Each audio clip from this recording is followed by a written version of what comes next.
Glory be to God in the highest. Amen. For his mercies endures forever. Amen. For his mercies endures forever. Amen.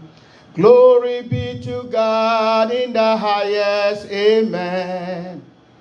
Glory be to God in the highest. Amen. For his mercies endures forever. Amen. For his mercies endures forever. Amen. Glory be to God in the highest. Amen. Glory be to God in the highest. Amen. For his mercies endures forever. Amen. For his mercies endures forever. Amen. Glory be to God in the highest. Amen. Glory be to God in the highest. Amen. For his mercies endures forever. Amen. For his mercies endures forever. Amen. I will enter his gates with thanksgiving in my heart. I will enter his court with praise. I will say this is the day that the Lord has made. I will rejoice, for he has made me glad. He has made me glad. I am so glad.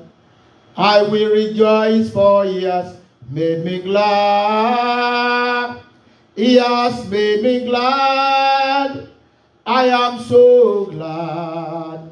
I will rejoice, for he has made me glad. What a mighty God we serve. What a mighty God we serve. Hallelujah. Heaven and earth adore him. Angels bow before him. What a mighty God we serve. Hallelujah. What a mighty God we serve. What a mighty God we serve. Let us praise his name. Heaven and earth adore him. Angels bow before him. What a mighty God we serve. Thank you, Father. Let's be the attitude of worship. Let's begin to worship the Lord. Let's give him praise. Let's give him honor. Ẹ jẹ́ ká gbé orúkọ Ọlọ́run alààyè ga. Ọba àwọn ọba, olúwa àwọn olúwa. Àpáta ayérayé, ọba tí ń gbani, ọba tí ń lani. Awí má yẹ wá sọ̀rọ̀ má yẹ àṣekàn má tì. Olórí ogun ọ̀run, ẹ jẹ́ ká yìn lógo. Ẹ jẹ́ ká gbé orúkọ rẹ̀ ga fún oore rẹ̀, fún àánú rẹ̀ lórí ayé wa. Father, we thank you tonight. We bless your holy name tonight. We express our appreciation to your Lord. Thank you, thank you, thank you, Jesus. Thank you, Almighty God. You are so good. Lord, you are so good. Lord, you are so good. Lord, you are so good. You are so good to me. Lord, you are so good. Lord, you are so good. Lord, you are so good. You are so good to me. I see the Lord. I see the Lord. I see the Lord. I see the Lord. Is high and lifted up, and his train fill the temple. Is high and lifted up, and his train fill the temple. The angels cry, holy. The angels cry, holy. The angels cry, holy is the Lord. Moroluwa, Moroluwa, Moroluwa. Materia zende kakatori adasanda, mokotori agara zende kerenda shanda, embreda de daria zende rababababa, makotoria dina zende karadaliada, Moroluwa. Ogbe níbi gíga, ìgúnwà rẹ̀ kún tẹ́ḿpìlì. Ogbe níbi gíga, ìgúnwà rẹ̀ kún tẹ́ḿpìlì. Àwọn áńgẹ́lì ké mímọ́. Àwọn áńgẹ́lì ké mímọ́. Àwọn áńgẹ́lì ké mímọ́. Lolúwa, Moroluwa, Moroluwa. Òǹgbẹ níbi gíga, ìgúnwà rẹ̀ kún tẹ́ḿpìlì.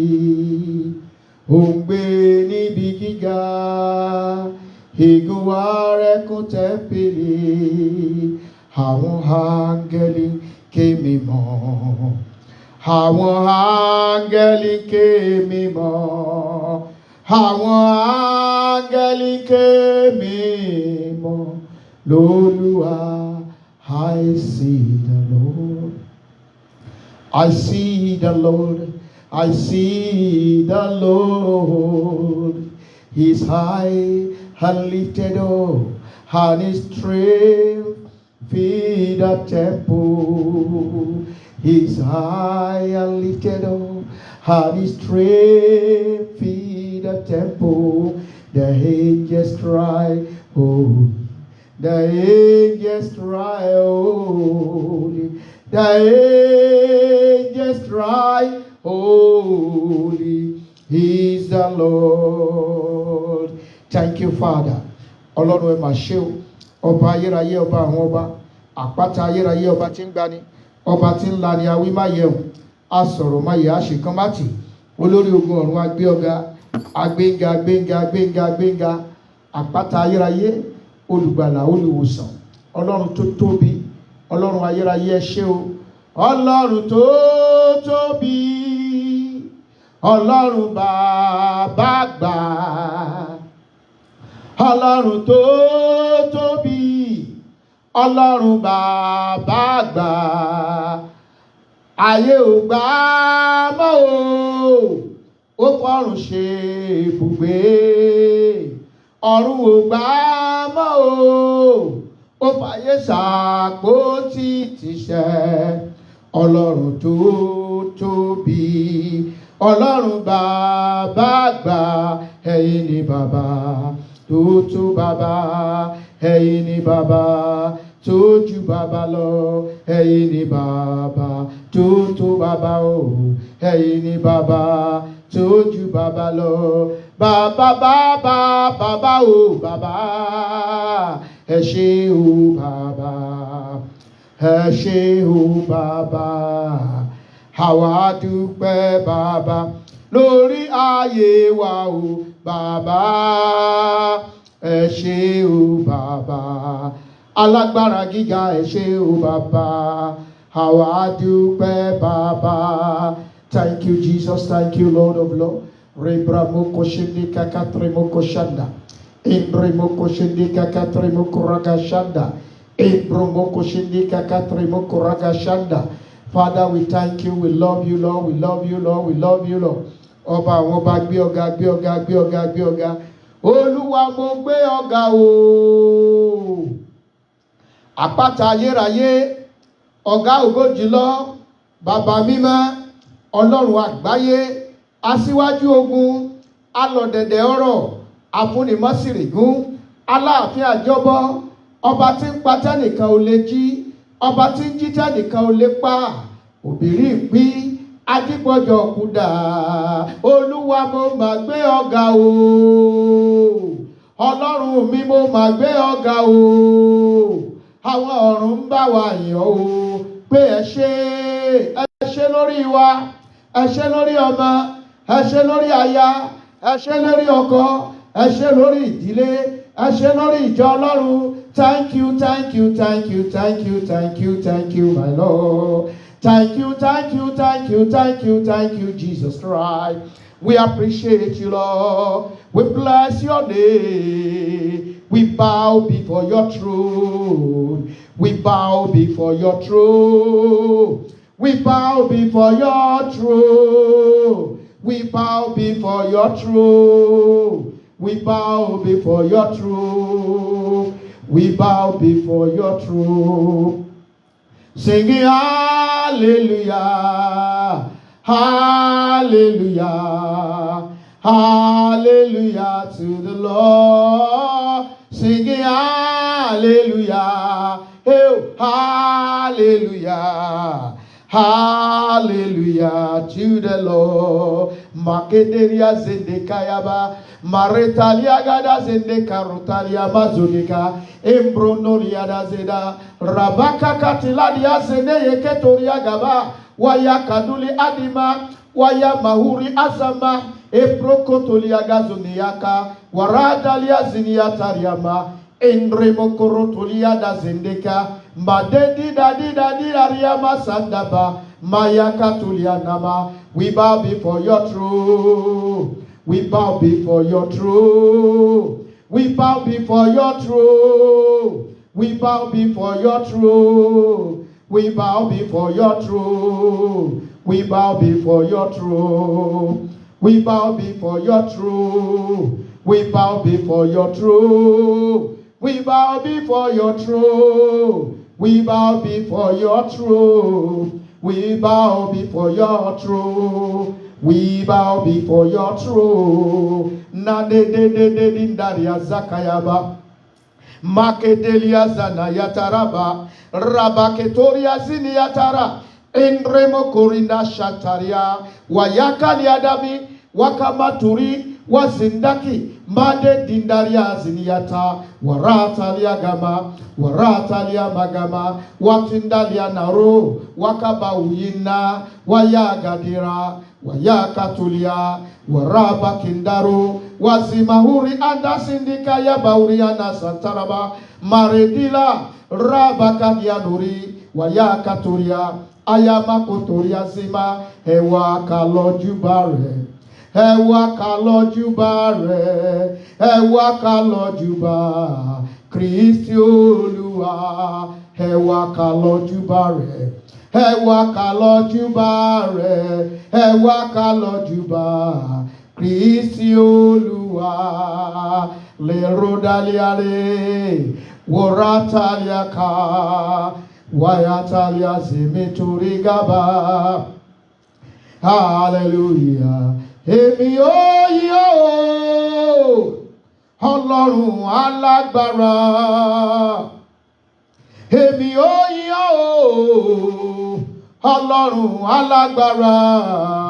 Èmi ó yìn ọ́, èmi ó yìn ọ́, Ọlọ́run alágbára. Èmi ó yìn ọ́, èmi ó yìn ọ́, Ọlọ́run alágbára. I cannot do without you, Jehovah. I cannot do without you. Cannot do without you. Oh Lord, I cannot do without you. Father, cannot do without you. I cannot do without you. Oh Lord. Let's worship the Lord. Let's praise his holy name. Let's give him praise. Let's give him honor. He is the King of kings. He is the Lord of lords. Ọba àwọn ọba ni, Olúwa àwọn olúwa ni. Ẹ wólẹ̀ fún, ẹ júbà rẹ̀. Kìnìún Júdà, ọba gbogbo àgbáyé. Ẹ wólẹ̀ fún, ẹ wólẹ̀ fún, ẹ júbà rẹ̀. Kìnìún Júdà, ọba gbogbo àgbáyé. Èmi ó yìn ọ́, Ọlọ́run alágbára. bàbá Ọlọ́run alágbára. Èmi ò yìn ọ́ bàbá, èmi ò yìn ọ́ o, èmi ò yìn ọ́ Ọlọ́run alágbára. Èmi ò yìn ọ́ o Jésù, èmi ò yìn ọ́ Ọlọ́run alágbára. I will praise your name, O Lord Almighty God. I will praise your name, O Lord Almighty God. I will praise your name. I will praise your name, O Lord Almighty God. I will praise your name. I will praise your name, O Lord Almighty God. Now let's begin to plead the blood of Jesus Christ upon our life. Ẹ jẹ́ ká wẹ̀ nínú ẹ̀jẹ̀ Jésù. Ẹ̀jẹ̀ Jésù wẹ̀ mímọ́. Gbogbo tí ò ní jẹ́ kó dáhùn àdúrà mi lónìí, Olúwa fẹ̀jẹ̀ rẹ̀ parẹ́.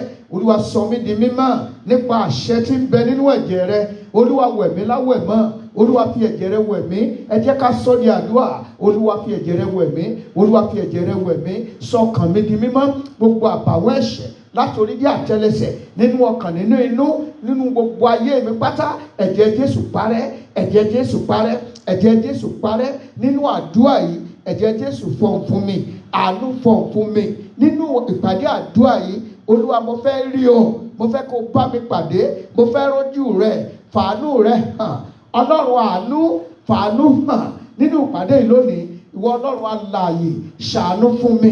Ìwọ ìrànlọ́wọ́ aláìléèyàn, wá ṣàánú fún mi, wá bá mi pàdé, wá bá mi pàdé.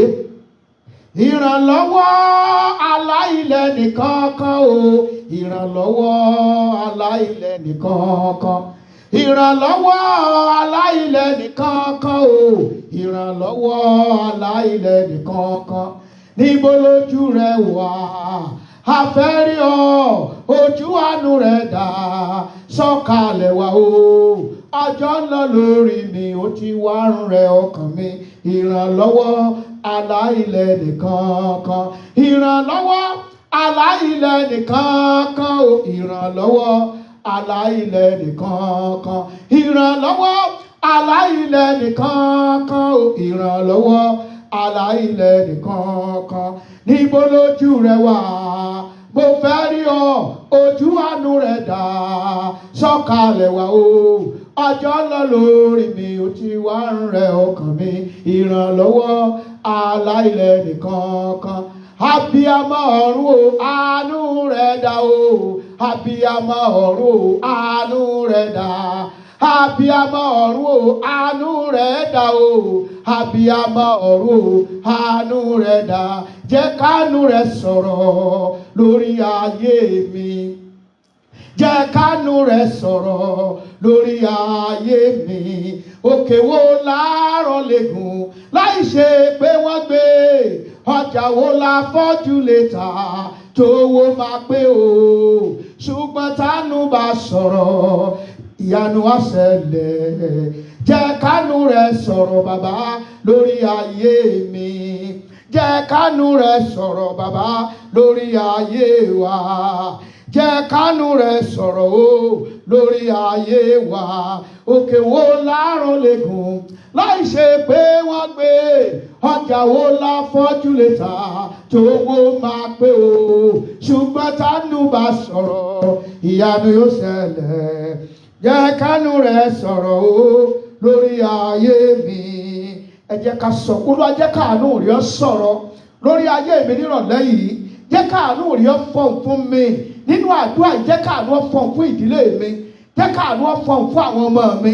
Jẹ́ káàánú ọ fọ̀n fún aya mi. Àwa gbàdúrà fún ìdílé, àwa gbàdúrà fún ìjọ Ọlọ́run, a sì wá gbàdúrà fún orílẹ̀-èdè àgbáyé pátápátá. Olúwa o, jẹ́ káàánú ọ fọ̀n lórí mi, lórí ìjọ Ọlọ́run, lórí orílẹ̀-èdè àgbáyé. Olúwa jẹ́ káàánú fọ̀n. Olúwa jẹ́ káàánú fọ̀n.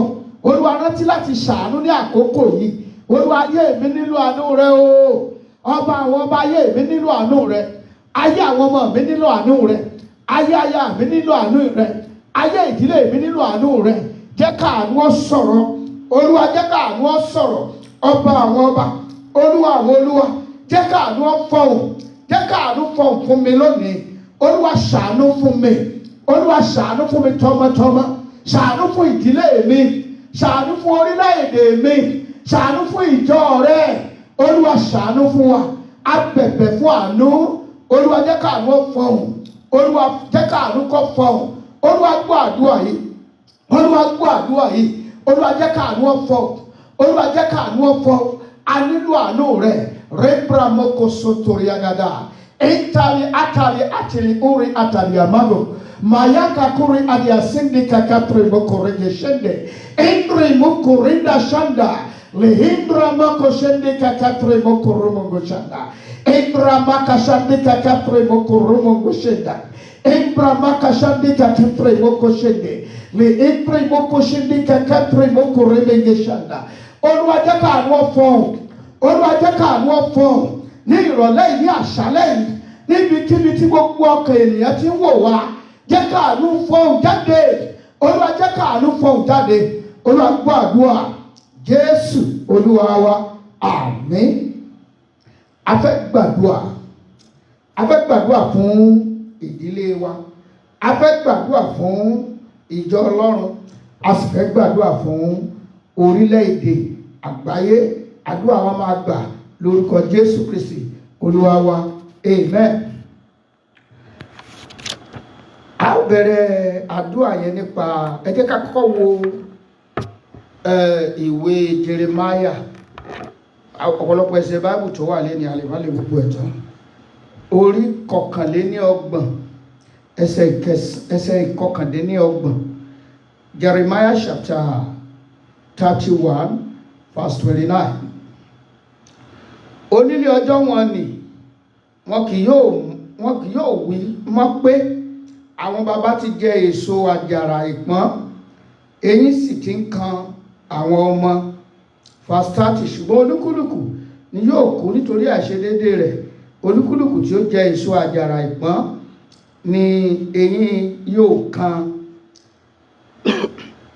Gbólóhùn àdúrà tá àkọ́kọ́ gbà lélẹ̀ pé Olúwa, ṣé ẹ mọ̀ ọ̀pọ̀lọpọ̀ afẹ́ràn Ọlọ́run létí gbólóhùn yìí ni, nítorí pé ọ̀pọ̀lọpọ̀ tí gbogbo wa ń là kọjá lónìí, àwọn àṣìṣe àwọn tó ti kọjá lọ. Ìwé orin Dáfídì orí 11 ẹsẹ̀ 3, ó ní tí ìpìlẹ̀ bá bàjẹ́ kí ni olódodo yóò ṣe? Ọ̀pọ̀lọpọ̀ ogun tí ọ̀pọ̀lọpọ̀ wa ń jà lónìí torí pé ìpìlẹ̀ tí a ti jáde wá ó fa ọ̀pọ̀lọpọ̀ ìṣòro. Ẹnìkan wà tí ó ṣàkíyèsí tí ó máa ń ṣẹlẹ̀ sí àwọn ọmọbìnrin ní ìdílé wọn. Àwọn ọmọbìnrin ìdílé wọn tí wọ́n bá tó bá kù díẹ̀ kan pé 40 ọdún, symptoms kan á bẹ̀rẹ̀, wọ́n á dẹ̀ kú. Kò sí ọmọbìnrin tí ó pé 40 ọdún ní ìdílé yẹn. Ọmọbìnrin eléyìí ó wá ronú sí, òun náà ti súnmọ́ 40 lọ. Ó wá lọ sílùú wọn, lọ abúlé. Ó wá àgbà tó dàgbà jù, ó wá lọ béèrè lọ́wọ́ bàbá yẹn. Ó ní nǹkan kan ṣẹlẹ̀ pé mo ṣàkíyèsí tó ń ṣẹlẹ̀ nídìílé àwọn ni. Bàbá láwọn mọ̀. Wọ́n ní bàbá yìí wá dá lóhùn wípé ìbéèrè tó wá béèrè yìí bóyá torí ẹ̀ lọ́lọ́run ṣe dá ẹ̀mí òun sí. Ó ní àwọn ìdílé wọn máa ń bọ eégún. Ó ní eégún yẹn kẹ̀dẹ̀rẹ́, eégún tó lágbára ni. Wọ́n máa ń fi ènìyàn ẹlẹ́ran ara tí wọ́n ní wọ́n máa fi ń ṣèrúbọ. Ó ní ní ìgbà yẹn wọ́n gbé obìnrin kan, ó ló bẹ̀bẹ̀ pé ọlá ló mú pọ̀ 40 ọdún tóun fẹ́ sọjọ́ òbí. Ó bẹ̀ wọ́n pé kí wọ́n ṣàánú, wọ́n ní kò sí táwọn lè ṣe torí pé orí ẹ̀ ti gbẹ̀bọ̀dẹ̀. Wọ́n sì pa. Ó wá bo ìgúnlẹ̀ pé kò sí ọmọbìnrin láti ọgbà náà lọ, ọmọbìnrin ní ìdílé wọn tí ó ka 40 ọdún mọ́. Bó ṣe bẹ̀rẹ̀ sí ní ṣẹlẹ̀ sí wọn náà nìyẹn. Agboolé kan náà wà ní apá ààbì kan ní orílẹ̀-èdè wa. Tẹ́ bá wọnú agboolé yẹn, gbogbo ọkùnrin tó bá ti kọjá 40 ọdún, gbogbo wọn wèrè ni wọ́n. Tó bá ti dé stage yẹn, wọ́n máa ya wèrè. Ara àwọn ègún ni, àwọn ègún ẹ̀ṣẹ̀ tí àwọn bàbá ti ṣe. Àwa gbàdúrà wa ní Olúwa o, gbogbo àìṣedédé ìran mi tó ń fọ ibi àti ègún sínú ayé mi, Olúwa fàánú fagilé lónìí. Olúwa fàánú fagilé lónìí. Gbogbo àìṣedédé àwọn ìran tó ti lọ, tó ń fa ibi, tó ń fa ègún sínú ayé mi, ẹ̀jẹ̀ Jésù fàánú fagilé. Ẹ̀jẹ̀ asọ́di àdúrà orúkọ Jésù, orúkọ Jésù. Gbogbo àìṣedédé àwọn ìran mi tó ti lọ, tó ń fa ibi sínú ayé mi, tó ń fa ègún sínú ayé mi tàbí sínú ayé ọmọ, nínú ìdílé wa, ẹ̀jẹ̀ Jésù fagilé lónìí. Ẹ̀mí mọ́ fagilé, Olúwa fagilé, ayérayé fagilé, ọba àwọn ọba fagilé, Olúwa tó ní ayé, Olúwa tó ní ọ̀run, Olúwa fagilé. Jésù Olúwa wa. Mo rí arábìnrin kan lọ́jọ́ kan sọ létí mi ní ẹ̀, ó dábàá tí wọ́n gbàdúrà sí wa ní ogun ìdílé, wàhálà ìdílé kìnnì kan náà máa ń sọ. Mo kàn wò nú ẹ̀mí, mo rẹ́ ìdí ni wípé o lè bá ń jẹjọ kọ́ gbà àdúrà tó gbọ́dọ̀ mọ, o gbọ́dọ̀, torí wípé tí àwọn tó kọjá ti ṣe, o gbọ́dọ̀ wú ti gbòǹgbò ti gbòǹgbò. Ojú pọ̀rọ̀ kọ́ la fi gbọmọ lọ́wọ́ èkùrọ́. O ń láti gba àdúrà yẹn gidi gan ni. Wàá tún gbàdúrà wípé Olúwa o, ẹ̀ṣẹ̀ àwọn bàbá ńlá mi àti àwọn ìyá ńlá mi tó ń fi ìyà jẹ ayé mi, Olúwa fàánú mú kúrò lónìí. Ẹ̀ṣẹ̀ àwọn bàbá ńlá mi, ẹ̀ṣẹ̀ àwọn ìyá ńlá mi tó ń fi ogún jẹ ayé mi, tó ń fi ìyà jẹ mí, Olúwa fàánú fagilé, fàánú mú kúrò. Ẹ jẹ́ ká gbàdúrà yìí dáadáa. Orúkọ Jésù, orúkọ Jésù. Ọlọ́run bàbá, Ọlọ́run ọmọ, Ọlọ́run ẹ̀mí mímọ́. Ẹ̀ṣẹ̀ àwọn bàbá ńlá mi, ẹ̀ṣẹ̀ ìran tó ti lọ, Ọlọ́run alágbára, ẹ̀ṣẹ̀ àdúgbò tí mo ń gbé pàápàá, ẹ̀ṣẹ̀ àyíká tó ń fi ogún jẹ ayé mi, fi ẹ̀jẹ̀ Jésù fagilé, fi ẹ̀jẹ̀ Jésù parẹ́ lónìí. Ẹ̀jẹ̀ Jésù parẹ́. Àánú jẹ́ ọ̀fọ̀ fún mi, jẹ́ ọ̀fọ̀ fún àwọn ọmọ mi, jẹ́ ọ̀fọ̀ fún ìdílé mi. Olúwa gbọ́. Jésù Olúwa wa. Àmín. Tí a bá wo ìwé Joshua orí 7, tí a bá wo ẹsẹ̀ 24 to 26, ó sọ nípa Akani. Nígbà tí wọ́n discover Akani, that is Achan, pé òun ló ń fa ègún sí àárín àwọn ọmọ Ísírẹ́lì, wọ́n mú jáde. Wọ́n wá mú ònìkan jáde, wọ́n mú ọmọ ẹ̀, gbogbo ọmọ tó bí, gbogbo ìran ẹ̀ àti ohun ìní ẹ̀ pátápátá, àtẹran ọ̀sìn ẹ̀, ó tún kó bá wọn yẹn. Gbogbo wọn ni wọ́n sọ̀kò pa. Wọ́n dẹ̀ dáná sun wọ́n. Ìgbà tí wọ́n dáná sun wọ́n, ìbínú Ọlọ́run rọ̀. Nítorí wípé ohun tó máa ń ṣẹlẹ̀ ní àkókò ìgbà yẹn, ó ní wípé ohun tó máa ń sábà ṣẹlẹ̀ ní àkókò yẹn ni wípé tí Ọlọ́run bá ń bínú sí ayé, ẹ kàn déédéé rí tí òjò ìbínú Ọlọ́run máa ṣú lójú ọ̀run. Bẹ́ẹ̀ ló ṣe rí ní ìgbà tí wọ́n ṣe tó yẹ, ìbínú yẹn ká kúrò. Ẹ jẹ́ gbàdúrà. Olúwa, ohun tí màá dáwọ́lé tí ó fogun ja èmi àti ìdílé mi, Olúwa má jẹ́ kí n dáwọ́lé. Olúwa, tí màá dáwọ́lé, Akani dáwọ́lé nǹkan, kò mọ̀ pé tó ń dáwọ́lé yẹn ni ó ṣe ìparun fún ìdílé ẹ̀. Ohun tí màá dáwọ́lé tí ó kó bá mi, tí ó kó bá ọmọ tí mo bí, tí ó kó bá ayé mi, Olúwa má jẹ́ n dáwọ́lé. Ẹ jẹ́ gbàdúrà dáadáa. Orúkọ Jésù, Ọlọ́run ẹ̀mí mímọ́. Olúwa, tí màá dáwọ́lé tí ó kó bá mi, tí ó kó bá àwọn ọmọ mi, tí ó fi ìyà jẹ ìdílé mi, Olúwa má jẹ́ n dáwọ́lé. Olúwa má jẹ́ n dáwọ́lé. Ẹ̀mọ́ má jẹ́ n dáwọ́lé. Olúwa má jẹ́ n dáwọ́lé. Olúwa má jẹ́ n dáwọ́lé. Jésù Olúwa wa. Wá tún gbàdúrà pé Olúwa, ohunkóhun tó wù tí mo ti ṣe níkọ̀kọ̀ tí yóò fi ìyà jẹ èmi àti ìdílé mi, tí yóò fi ìyà jẹ èmi tàbí ọmọ tí mo bí, Olúwa fàánú fagilé lónìí. Olúwa fàánú fagilé. Olúwa fàánú fagilé. Ẹ jẹ́ sọ di àdúrà. Orúkọ Jésù, orúkọ Jésù. Ohunkóhun tí mo ti lè ṣe sẹ́yìn níkọ̀kọ̀ ní gbangba ni, tí ó fi ìyà jẹ mí, tí ó fi ìyà jẹ ọmọ mi, tí ó fi ìyà jẹ ìdílé mi, Olúwa fi àánú fagilé. Jésù ọmọ náà fi àánú fagilé. Olúwa fàánú fagilé. Ayérayé fàánú fagilé. Ọba àwọn ọba, mo ké pè ọ́ lónìí. Ẹ̀jẹ̀ Jésù fagilé. Ẹ̀jẹ̀ Jésù fagilé. Olúwa gbọ́ àdúrà yìí. Jésù Olúwa wa. Wàá tún gbàdúrà pé Olúwa, má jẹ́ kí ẹ̀mí òkùnkùn kó ráàyè nínú ìdílé mi. Gbogbo ọ̀nà ńlẹ̀ bí òkùnkùn máa ń wá láti wọ inú ìdílé. Kò dẹ̀ sí tó fẹ́ ṣe nínú ìdílé ju pé kó pa ìdílé run. Wàá gbàdúrà. Má jẹ́ kí ẹ̀mí òkùnkùn kó ráàyè nínú ìdílé mi. Má jẹ́ kí ẹ̀mí òkùnkùn kó ráàyè lórí ọmọ mi, nínú ayé ọmọ mi. Má jẹ́ ó ráàyè nínú ayé aya mi. Má jẹ́ ó ráàyè níbi iṣẹ́ mi. Má jẹ́ ó ráàyè nínú ìdílé mi. Ẹ jẹ́ sọ di àdúrà. Orúkọ Jésù, orúkọ Jésù. Má jẹ́ kí ẹ̀mí òkùnkùn kó ráàyè nínú ìdílé mi. bàbá mo ké pè ọ́, yá ìdílé mi sí mímọ́ fún ọ, mo yọ̀ǹda ìdílé mi lé ọ lọ́wọ́ Ọlọ́run ẹ̀mí mímọ́. Má ṣe jẹ́ kí ẹ̀mí òkùnkùn má jẹ́ ọ̀rọ̀ ààyè nínú ìdílé mi. Olúwa tan ìmọ́lẹ̀, Olúwa tan ìmọ́lẹ̀ ńlá sí inú ìdílé mi, ìmọ́lẹ̀ tí ó máa lé òkùnkùn sá. Olúwa gbọ́, Jésù Olúwa wa.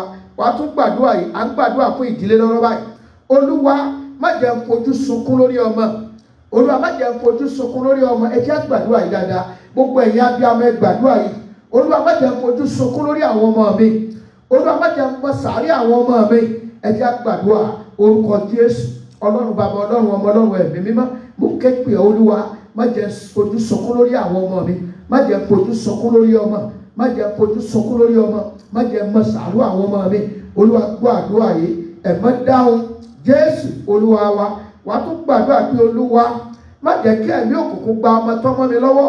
Ọ̀pọ̀lọpọ̀ ẹlòmíràn ó gbìyànjú lórí ọmọ, ó gbìyànjú ṣùgbọ́n agbára tí ń bá fẹ́ra ọkọjá tí agbára rẹ̀ lè gbé. Ọmọ mi àdédé máa ṣe tí kò yẹ. Ọmọ mi àdédé lọ, ọmọdékùnrin kan ló ń sọ lọ́jọ́, ọmọ yẹn ló gbogbo wàyẹ̀kì pàpàtà A1 ló mú délẹ̀, gbogbo pépà mẹ́jẹ̀ẹ̀jọ. Ọwọ́ adi pé ẹ̀mí yẹn kàn déédéé balẹ̀ lẹ́yìn tó ṣe wàyẹ̀, lẹ́yìn tó ti gbogbo pépà ìdá tán, akàndéédé máa lọ, akànlọ jí nǹkan tí ò nílò, wọn á dẹ̀ fìyà jẹ. Ọwọ́ dé ẹ̀dìẹ màmá kan mọ́lẹ̀ lọ́jọ́ kan. Màmá yẹn ti pariwo, ó ṣàlọ kò sí tó fẹ́ fẹ́ di ẹyẹ sí, ó ṣàkàn lọ dé pamọ́. Ìyá yẹn sá pariwo káàkiri, ẹ bá lé bẹ́ẹ̀dì ẹ̀mí kó gbé lẹ̀ o, ẹ bá gbẹ́dì ẹ̀mí kó gbé lẹ̀ o. Ọmọ ilé ẹ̀gbọ́n kò dẹ̀ yóò dẹ̀ di ẹ̀jẹ̀ mọ́ títí ìyá yẹn fi wá discover wípé òun ni ó gbé ẹ̀dì ẹ̀yẹ pamọ́. Ìyá yẹn ó ti fẹ́ máa bu nǹkan lulẹ̀.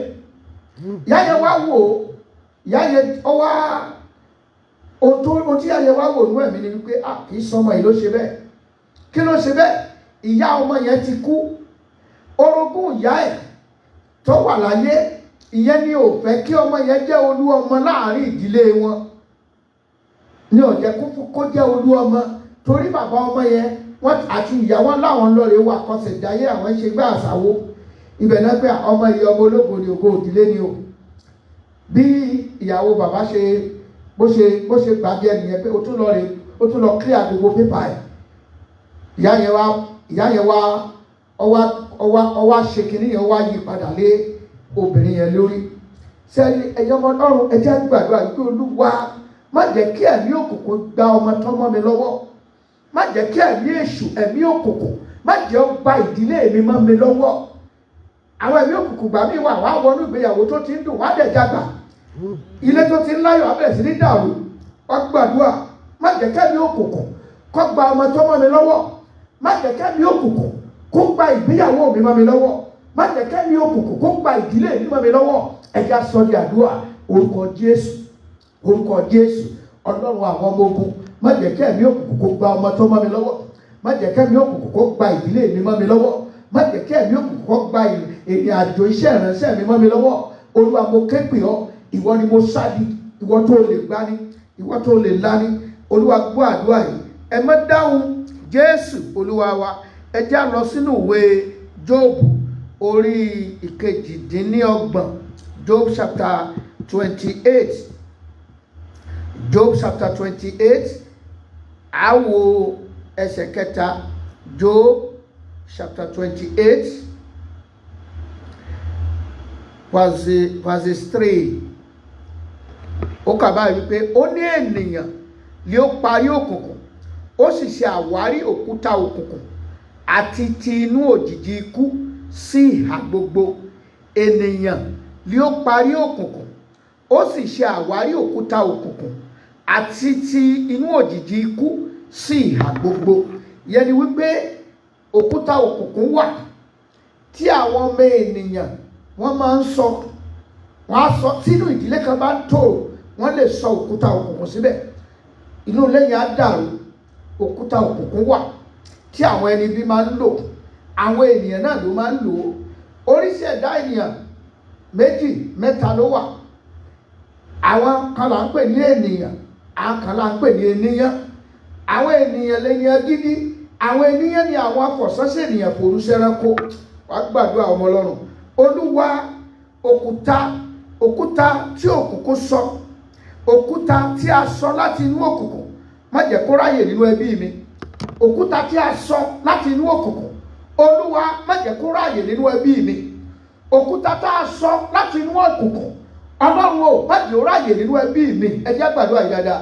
Orúkọ Jésù, orúkọ Jésù, Olúwa o, òkúta tá a sọ láti inú òkùnkùn, má jẹ́ ó ráyè nínú ẹbí mi.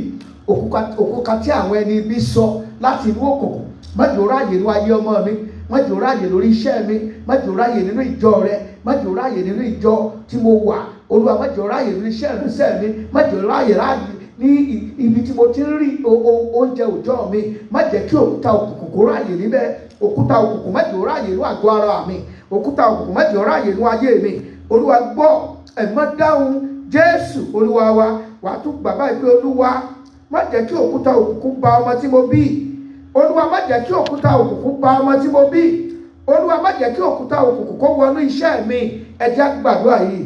Orúkọ Jésù, orúkọ Jésù, ẹ̀mí mímọ́ o, má jẹ́ kí òkúta òkùnkùn kó ráyè nínú iṣẹ́ mi. Má jẹ́ kí òkúta òkùnkùn kó wọ inú ẹbí mi. Don't allow the stone of darkness to enter into my family. Don't allow the stone of darkness to have a place in my home, in my ministry, in the name of Jesus Christ. Olúwa má jẹ́ kí òkúta òkùnkùn má jẹ́ ó ráyè nínú iṣẹ́ mi, má jẹ́ ó ráyè nínú iṣẹ́ ìránṣẹ́ mi. Olúwa gbọ́ àdúrà yìí. Pray this prayer very well. Don't allow the stone of darkness to have a place in my home. Don't allow the stone of darkness to have a place in the life of my children.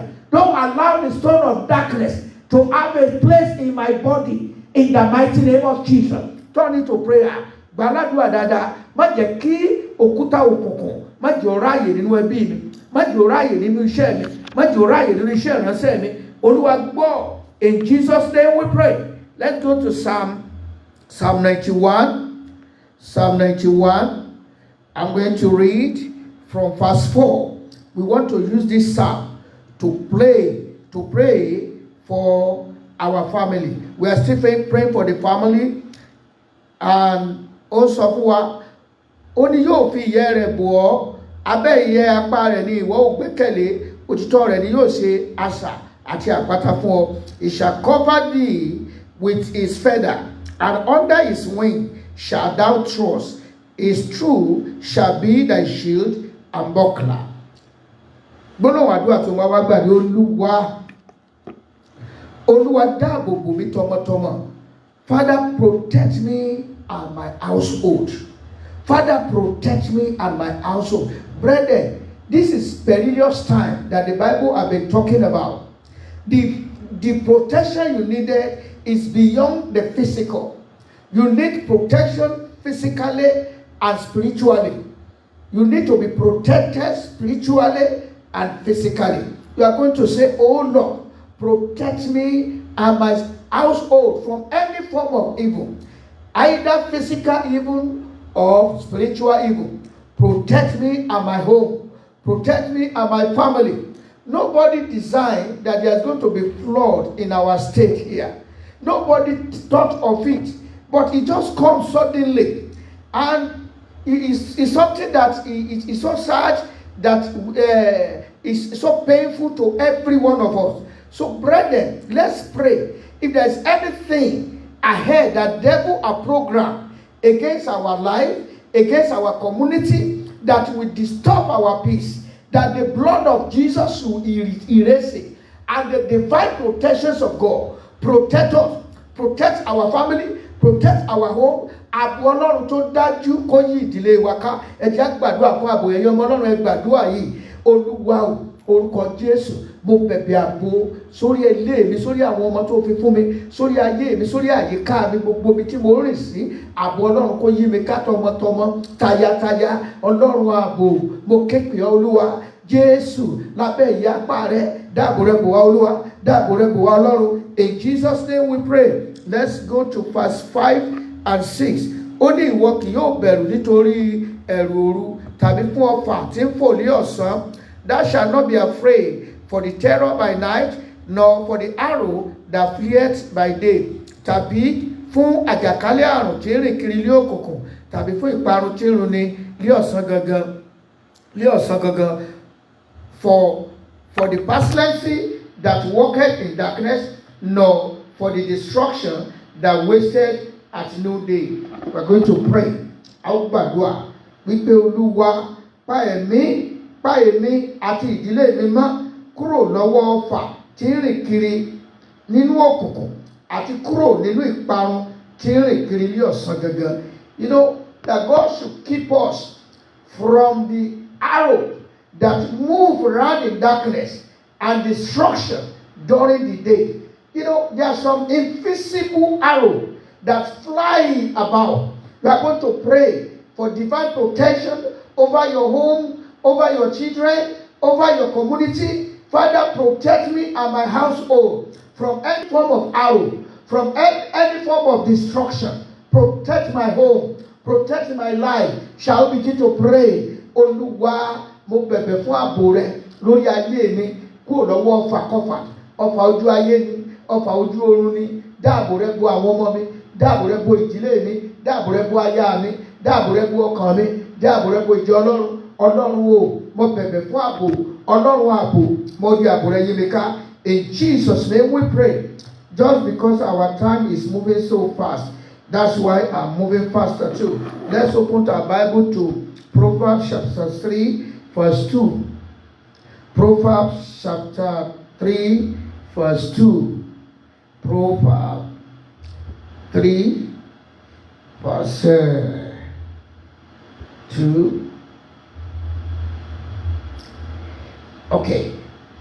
Ó ní nítorí ọjọ́ gígùn àti ẹ̀mí gígùn àti àlàáfíà ni wọ́n ó fi kún fún ọ ni wọ́n ó fi kún fún ọ. For length of days and long life and peace shall they add to thee. Agbàdúrà, Olúwa bá èmi àti ìdílé mi dá májẹ̀mú ẹ̀mí gígùn. We are going to say, Father, make with me and my household the covenant of long life. Make with me and my household the covenant of long life. Shall we begin to pray? Father, in the mighty name of Jesus, I pray thee, O Lord, make with me and my household the covenant of long life. Olúwa bá mi dá májẹ̀mú ẹ̀mí gígùn tọmọtọmọ, tayátayá, tìdílé. Olúwa bá mi dá májẹ̀mú ẹ̀mí gígùn lónìí. Olúwa bá mi dá májẹ̀mú ẹ̀mí gígùn lónìí. Olúwa gbọ́ àdúrà yìí. Ẹ̀mọ́ dáhùn. Olúwa ṣe rembra moko shende kakafre moko shanda. In Jesus' name we pray. Ẹ jẹ́ ká tún wo ìwé òwe orí 9 ẹsẹ̀ 11. Ó ní nítorí nípasẹ̀ mi ní ọjọ́ rẹ yóò máa lé sí àti ọdún iye rẹ yóò sì máa lé sí.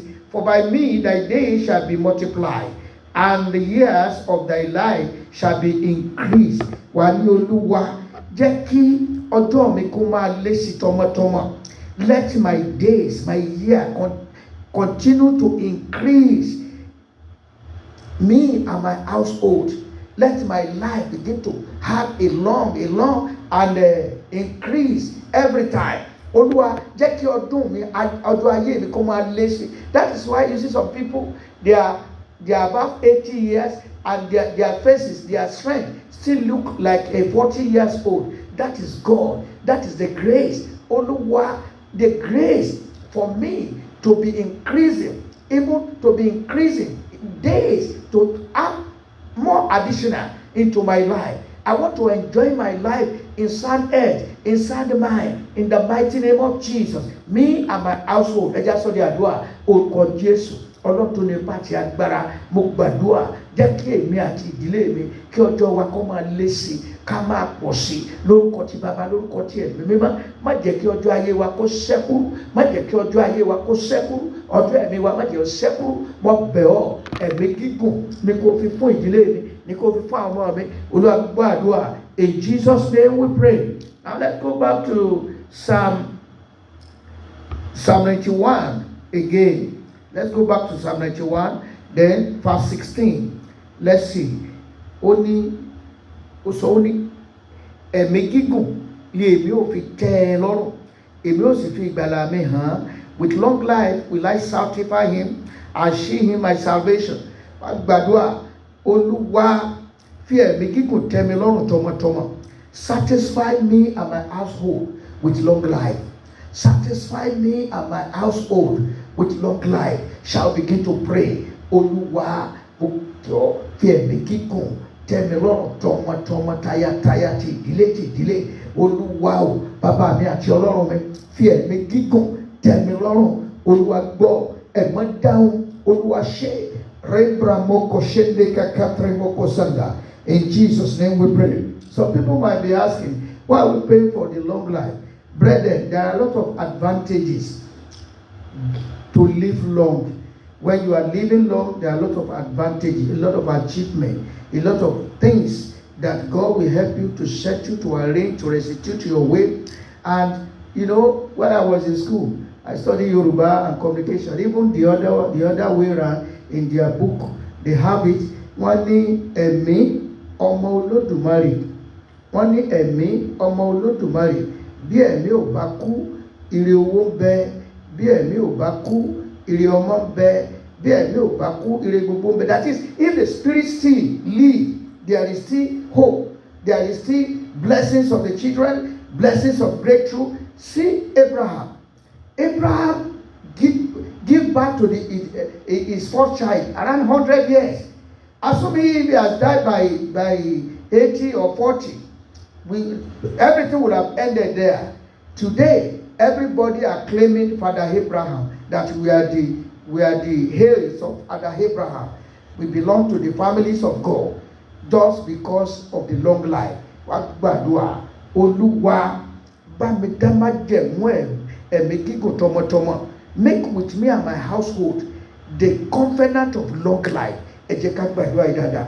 Orúkọ Jésù, Ọlọ́run ẹ̀mí mímọ́, as it is written in your word, that you will satisfy me with long life.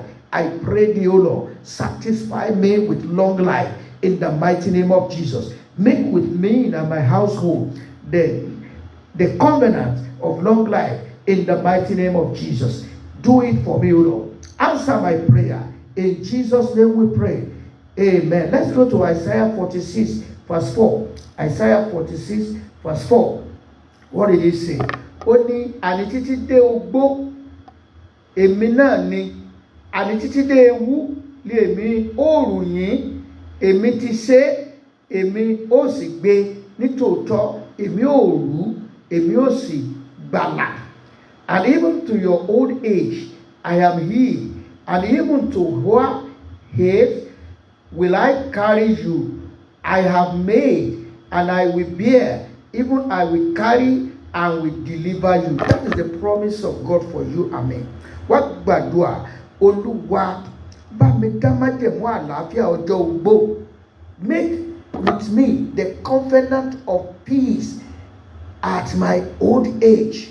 When some people get old, different kind of sicknesses will begin to happen, carry some people here. I don't want source.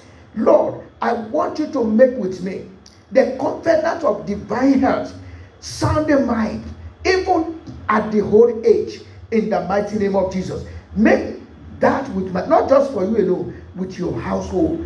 You know, when a particular sickness is in somebody, when you get to that doctor will say, as if it happened to either your mother or your father before. You are going to change the history today. Say, Father, I want sound health in my life, in my family, in my generation. I change it. This kind of sickness, no more in my life, no more in the sickness at the old age will not be my portion. Shall begin to pray. Orúkọ Jésù, Ọlọ́run ẹ̀mí mímọ́, Olúwa bá mi dá májẹ̀mú àlàáfíà ọjọ́ ogbó tọmọtọmọ. Bá mi dá májẹ̀mú àlàáfíà ọjọ́ ogbó tọmọtọmọ. Bá ìdílé mi dá májẹ̀mú àlàáfíà tó péye. In Jesus' name we pray. Wàá tún gbàdúrà, Olúwa jẹ́ n rí ògo òwúrọ̀ àti ọ̀sán àti ògo àṣálẹ́ lò tọmọtọmọ. Lord, you know that some people in the morning, their morning time, that is their early age of their life, they make it at the middle of their life. They are still making, but the thing gets worse at the night time. You are going to say, Father, both morning, day, and night of my life, make it a glorious one. Make my life glorious one. jẹ́ rógo òwúrọ̀ lò, jẹ́ rí tọ̀sán lò, jẹ́ rí talẹ́ lò. Bá mi dá májẹ̀mú ògo òwúrọ̀ àti tọ̀sán àti talẹ́ ní ìdílé mi. Ẹ jẹ́ gbàdúrà orúkọ Jésù. Ọlọ́run ẹ̀mí mímọ́, bá mi dá májẹ̀mú ògo òwúrọ̀, ògo àṣálẹ́ ní ìdílé mi lórúkọ ti bàbá, lórúkọ ti ọmọ. Olúwa bá mi dá májẹ̀mú ògo yìí nínú ìdílé wa. Bá wa dá májẹ̀mú ògo òwúrọ̀, ògo àṣálẹ́, ògo ọ̀sán, orúkọ Jésù ní gbogbo ọjọ́ ayé wa. In Jesus' name we pray. Wà tún gbàdúrà, Olúwa bá mi dá májẹ̀mú ayọ̀ ọjọ́ ogbó, ògo ọjọ́ ogbó, ògo ọjọ́ ogbó, the glory of the old age. Father, grant me the glory of the old age. There are some people that have gone home, but they are still shining. Even at the old age, let me continue to shining. Ẹ jẹ́ gbàdúrà orúkọ Jésù. Olúwa bá mi dá májẹ̀mú ògo ọjọ́ ogbó. Ayérayé bá mi dá májẹ̀mú ògo ọjọ́ ogbó. Father, help me, Lord, in the mighty name of Jesus. Amen. Let's open Proverbs chapter 17. Proverbs chapter 17. It's a pity that our time has gone. We may not be able to do all the prayer tonight. Chapter 17, verses 6. Ó kà báyìí pé ọmọ liade arúgbó, ọmọ liade arúgbó, ògo àwọn ọmọ ni bàbá wọn. Children's children are the crown of old men, and the glory of the children are their fathers. We are going to pray. Father, Olúwa, fi ọmọ ọmọdé mi ládé ogbó. Crown me with the children, even at my old age. Crown my life with children. Let me see my children. The grace to see my children release unto me. Shall begin to pray. Father, Lord, I pray thee, O Lord, that to give me the grace to see the children, to see the children of my children in the mighty name of Jesus. Crown my head with the children at my old age. In Jesus' name we pray. Briefly, let's touch something about the church. Maybe next week we continue the rest. Wà ní Olúwa rọ̀ ìjọ rẹ̀ lágbára. Olúwa rọ̀ òjò agbára sórí ìjọ rẹ̀. Let there be showers of blessing upon the churches. Let there be showers of revival upon all the churches in the whole world. Shall begin to pray. Father, let there be showers of revival, the showers of your power, the showers of anointing upon your churches all over the world. In the mighty name of Jesus. In Jesus' name we pray. Àtúgbàdúrà pé Olúwa jẹ́ àwọn ìjọ kó lójú oorun. Awaken the church. Gbogbo ìjọ tó ń sùn ní ìkórìtà tá a dé tá a ti ń sùn tá a ti gbàgbé ibi tí à ń lọ. K'Olúwa kó sọ wá jí, k'Olúwa dáná ìsọjí ẹjẹ́ àgbàdúrà. Father, revive your church.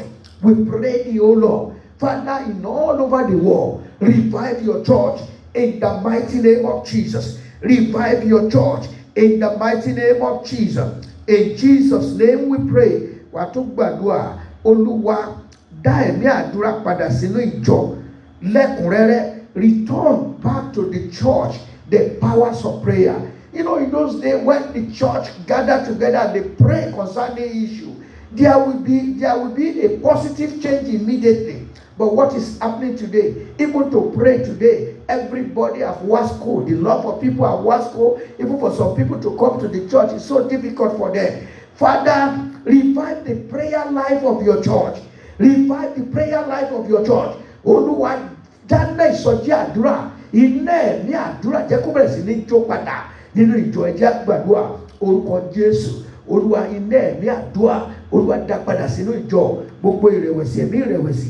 Bàbá wa mú kúrò, ẹ̀mọ́ mú kúrò, Olúwa mú kúrò, ayérayé mú kúrò, Olúwa mú kúrò, Olúwa mú kúrò. In Jesus' name we pray. When you go to Matthew chapter 24 verse 12, he said on the last day the love of many will wax cold. Ó ní ìfẹ́ ọ̀pọ̀lọpọ̀ á di tútù. Wà ní Olúwa mú ẹ̀mí ìrẹ̀wẹ̀sì kúrò nínú ìjọ. Gbogbo ẹ̀mí ìrẹ̀wẹ̀sì tó wà nínú ìjọ Olúwa mú kúrò. All the spirit of wax cold in the church, flush them out. And let there be revival. Gbogbo ẹ̀mí ìrẹ̀wẹ̀sì nínú ìjọ Olúwa bá wa mú kúrò, Olúwa bá wa mú kúrò, Olúwa bá wa mú kúrò. In Jesus' name we pray. Wá gbàdúrà, Olúwa dá ẹ̀mí ìfẹ́ tòótọ́ padà sínú ìjọ. You know, in those days, if anybody, one of the brethren, if he has a challenge, it concerns every member. We will hold hand, we will pray. At times, you see some brethren, they will say, Lord, if you don't answer us, we are ready to die there. They will pray and God will answer them. If it's to help him financially, they will do it. They are going to pray. Return back to the church. The true love. Return the true love back to the church. Olúwa dá ìfẹ́ òtítọ́ padà sínú ìjọ. Ẹ jẹ́ ká gbàdúrà orúkọ Jésù. Aképe olónìí. Olúwa dá ìfẹ́ òtítọ́ padà sínú ìjọ. Olúwa dá ìfẹ́ òtítọ́ padà sínú ìjọ. Ọlọ́run bàbá, Ọlọ́run ọmọ, Ọlọ́run ẹ̀mí mímọ́. Olúwa gbọ́ àdúrà yìí. Rebra moko shende kakatre moko shanda. Rebra moko shende kakatra moko shanda. In Jesus' name we pray. Ẹ jẹ́ gbàdúrà. Olúwa o, agbára àti ìṣẹ̀lẹ̀ ńlá bíi ti yàrá òkè. Olúwa tí ó jẹ́ kí tí ó bú gbà ọ́ sínú ìjọ. Olúwa rán sọ̀kalẹ̀. The kind of power, the kind of experience of the upper room. Father, send it to your church. Let there be revival. Shall we begin to pray? Olúwa agbàdúrà lónìí. Olúwa ìṣẹ̀lẹ̀ ńlá tí ó ṣẹlẹ̀ tí ìjọ sọjí tí àgbà Ọlọ́run yóò sọ tí ìsọjí ńlá tí àwọn kò jìnnì tí àfọ́jú ríran tí àwọn èèyàn ò rí ìgbàlá kan tí àwọn èèyàn yóò yí padà tí ìsọjí mímọ́ yóò wà. Ọlọ́run ẹ̀mí mọ́ dá rán sórí ìjọ rẹ̀, rán sínú ìjọ rẹ̀. Olúwa gbọ́. In Jesus' name we pray. Ẹ jẹ́ gbàdúrà. Olúwa fààyè gba mẹ̀mí agbára rẹ nínú ìjọ. Fi ààyè gba mẹ̀mí agbára rẹ nínú ìjọ. Father, allow your power that will shake the whole world. Father, release it to your church in the name of Jesus Christ. Agbára tí ó sọ àwọn èèyàn jí kúrò lójú oorun. Ẹ jẹ́ gbàdúrà orúkọ Jésù. Aképe ọ́ mẹ̀mí agbára rẹ̀. Olúwa rán sínú ìjọ. Olúwa rán sínú ìjọ. In Jesus' name we pray.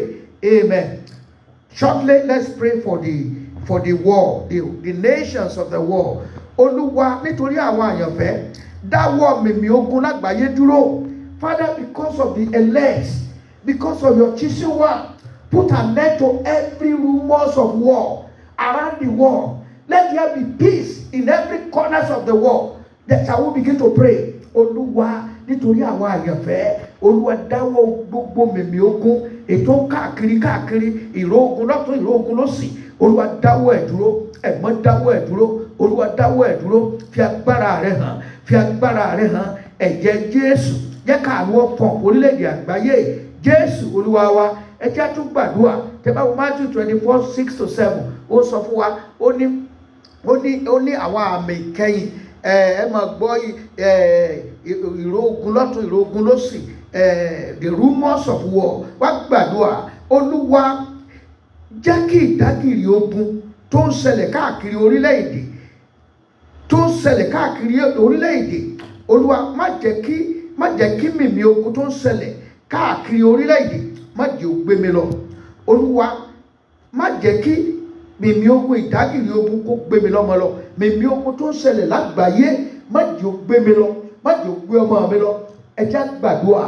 Gbogbo mìmí ogun, the rumors of war, the shakings of war that is happening on the world, around the world. Father, don't let it move near me. Don't let it move near my household. Don't let it move near my community. Shall we begin to pray? Father, let there be divine protection over our community, over our place, our nations of the world. And put an end to every rumors of war, every contenders of the war, in the mighty name of Jesus. In Jesus' name we pray. Wani Olúwa, má jẹ́ kí mìmí ayé ó gbé mi lọ́mọ lọ. Má jẹ́ kí mìmí ayé, má jẹ́ kó gbé mi lọ lórúkọ Jésù. All the shakings of the world, don't let it take me out of your presence. Everything, many people are even leaving the faith. Many people abandon ministry. Many people abandon good things and they turn to evil. Cover me with the blood of Jesus. Protect my house. Protect my children. All these things that is happening, don't let it have a negative impact in my life. Don't allow it to have negative impact in the life of my children, in my community, in my nation. Shall I begin to pray? gbogbo mèmè tó ń káàkiri gbogbo àgbáyé má jẹ́ ó ní ibi kankan fún mi. Wá ṣàánú fún mi, ṣàánú fún ìdílé mi. Má jẹ́ kí mèmè ayé ó gbé mi lọ, má jẹ́ kí mèmè ayé ó gbé mi lọ́mọ lọ, má jẹ́ kí mèmè ayé ìdágìrì ogun má jẹ́ ó ní ipá lórí ìdílé wa, lórí àyíká wa, lórí orílẹ̀-èdè wa. In Jesus name we pray. Ẹ jẹ́ gbàdúrà. Olúwa, láàrin ìdágìrì ogun lágbàáyé àti láàrin orílẹ̀-èdè sórílẹ̀-èdè, Olúwa kọ́ Góṣẹ́nì tèmi fún mi. Build my own Goshen for me. In the midst of this war, rumors of war round the world, Father Almighty God, build a Goshen of peace. A Goshen of peace, love, harmony around my community. Shall begin to pray. Rebrakotoliagabo, Yakasadakari atilu unida, Rebramakashandeka. Father, Olúwa gba àkóso láàrin gbogbo mèmí ayé yìí. Olúwa kọ́ Góṣẹ́nì fún mi àti ìdílé mi. Kọ́ Góṣẹ́nì fún ìjọ Ọlọ́run. Olúwa gbọ́ àdúrà. In Jesus' name we pray. Let's pray for America. Say, Lord, let there be peace in America. Let there be love in America. Let there be true love in America.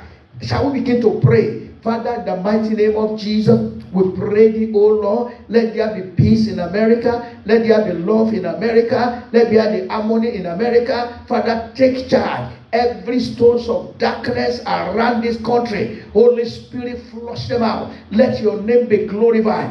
Do new things, oh Lord. Let there be true love. Let there be love for humanity. Let there be love among everybody in the name of Jesus Christ. Father, put an end to every pain. In Jesus' name we pray. Let's pray for our country back in Africa, that God intervene into the problem of Africa, intervene into the problem of Nigeria. Let there be solution. Let there be quick solution. Shall begin to pray. Our Father and our God, we remember our country, Nigeria. Let there be quick solution to the problem of our country. Let there be quick solution to the problem of Africa. Let there be peace in Africa. Let there be peace in Africa. Let there be peace in Nigeria. Let there be peace in America. Let there be peace in all over the world. Let's begin to plead the blood of Jesus Christ upon the countries of the world. That God, let your peace reign. Let your peace reign around the world. In the name of Jesus, shall begin to pray. Father, we pray for peace all over the world. Let there be peace. Father, all over the world, at least we have at least one or two believers in every countries of the world. Father, let there be peace.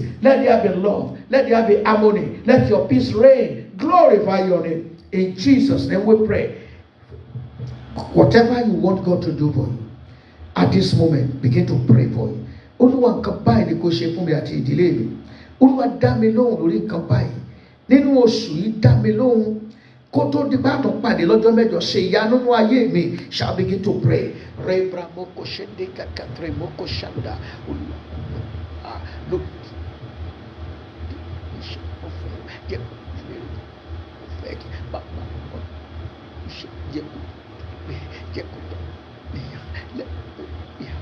In Jesus.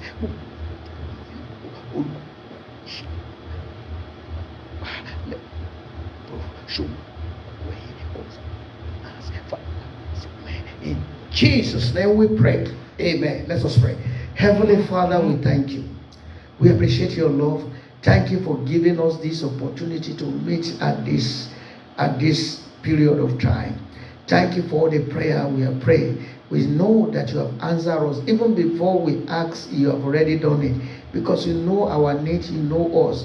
But you just want us to talk with you. You want us to discuss it with you. As you have invited us, that we should come to you to reason with you. Father, we thank you for this great opportunity, great love, great grace that we receive through our Lord Jesus Christ. Accept our thanks in Jesus' name.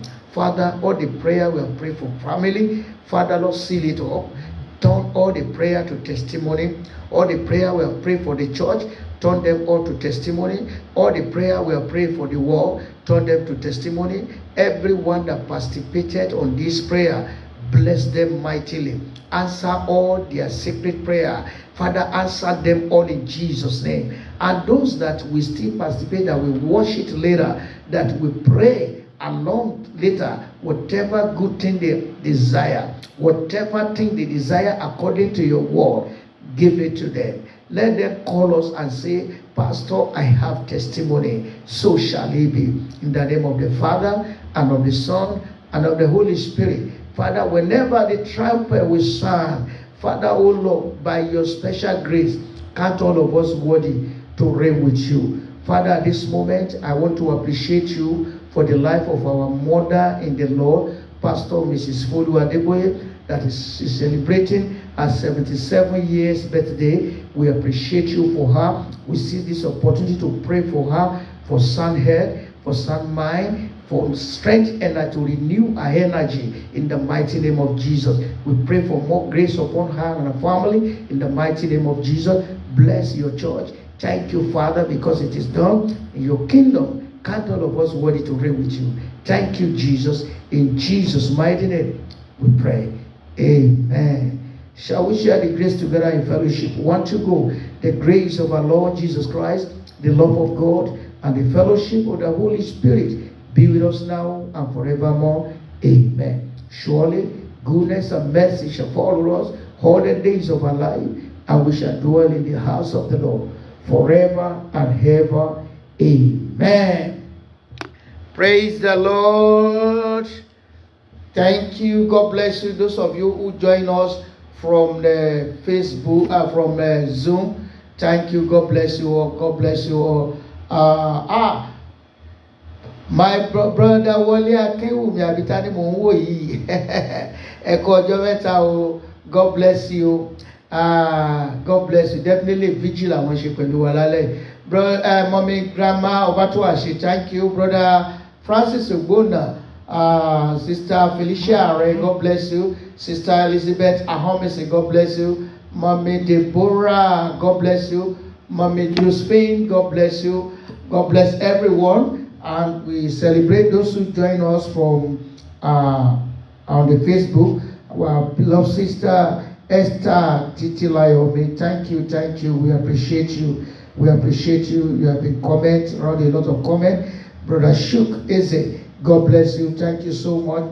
And there's another sister, or brother Egbega Ogodo Jesu. God bless you, ma. God bless you, ma. I saw one of our sisters, maybe she has gone. Mommy Emily Feyieson, thank you. God bless you. I also see our sister Susan Stephen Manuel. Thank you so much. I appreciate everyone who participated. All your prayer, all of them turned to testimony. You will be alive to give testimony to all the prayer that you have prayed tonight. In Jesus' name, God bless you all. Have a wonderful night. Those of you in Nigeria, have a wonderful day. God bless you. And everyone on YouTube, I celebrate you all. Thank you. Even though I cannot see you right now, I appreciate you all. The Lord see you, and the Lord will bless you all in Jesus' name. Have a wonderful night, a wonderful day. See you next time. God bless you. God bless you. And Odaro sa, Odaro ma o, ẹ ṣé púpọ̀. Pastor Joseph Okewo, I didn't see you. God bless you, sir. I appreciate you. Ẹ bá tún gbogbo àwọn ará wa ní kámpù. Thank you so much. Ẹ ṣé o. Brother Wole Akinwumi, ẹ bá kí àwọn tèmi Ìbàdàn o. God bless you. Ẹ ṣé gan.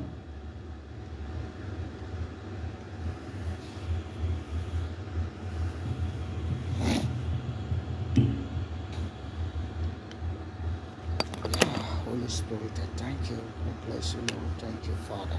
Thank you for giving me this opportunity to do. I share what I share.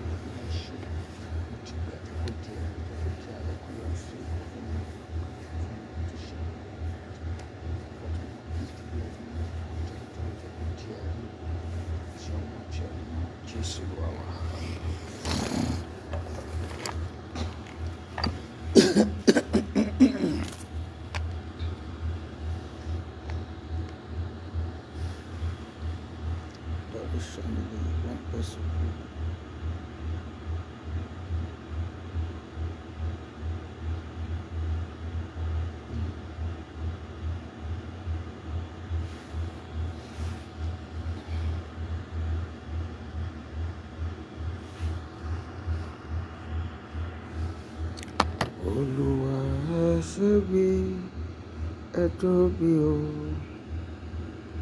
ẹ mà tóbi.